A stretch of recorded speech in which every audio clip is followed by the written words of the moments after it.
Good evening. Welcome to Getting Macro with Logan Yi. Thanks for coming on the show. I hear great things about you from Professor Meyer. He said you're the smartest in the class. Yeah, thank you for having me. Professor Meyer's a great professor. But yeah, I am the smartest, no doubt about it. So I wanted to discuss GDP with you. Can you explain what GDP stands for? Yeah, so GDP stands for Gross Domestic Product. It's the market of all final goods and services produced within a country given in a certain time. Usually at times like 6 months to a year. That's great. What does it stand? So what does it measure? It measures total income of everyone in the economy. What would GDP exclude and include?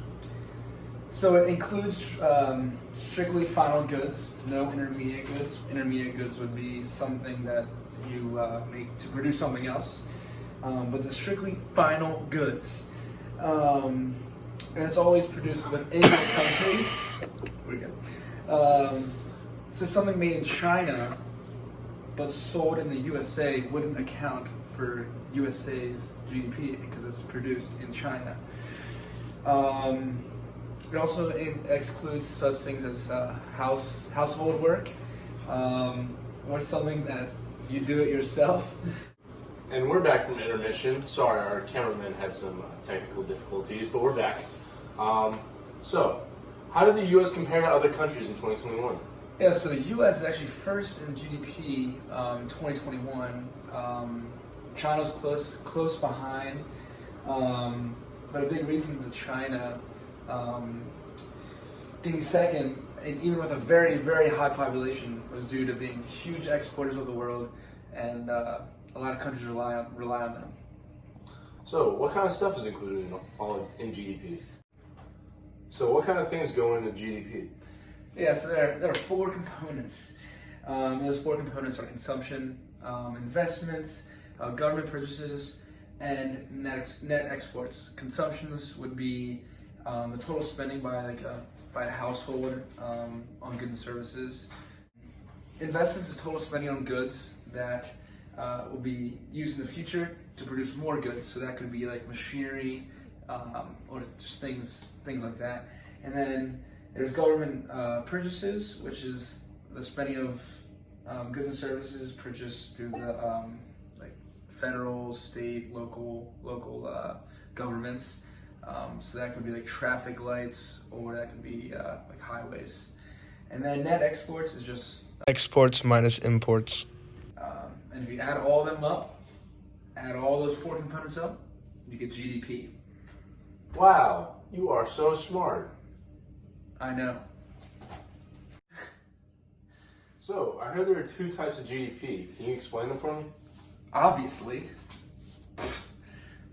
So that there's nominal GDP, which values output using current prices, and that's not corrected for inflation.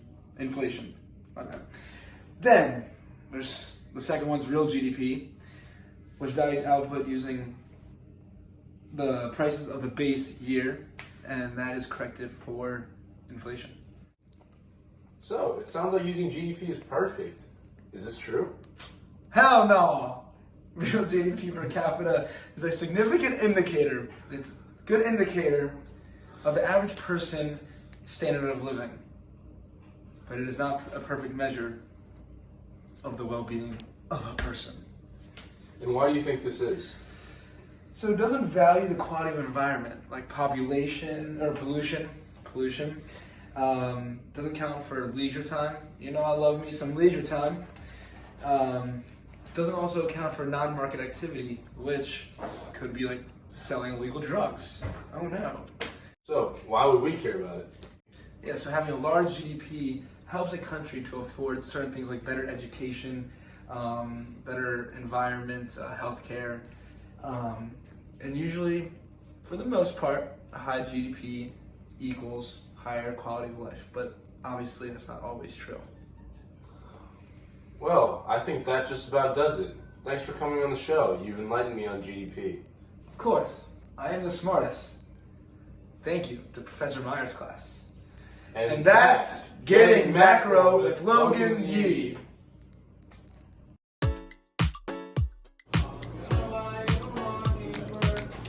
Yo, man. We're doing homework, man. We're doing homework. You can't just Shut the hell up. Good evening, and welcome to Getting Macro with Logan Yi. Dude! Consumption, which is the total spending. Alright. Wow, you are so smart. I know. We know. Hell no! And that's Getting Macro with Logan Yi. And Benny Bottom.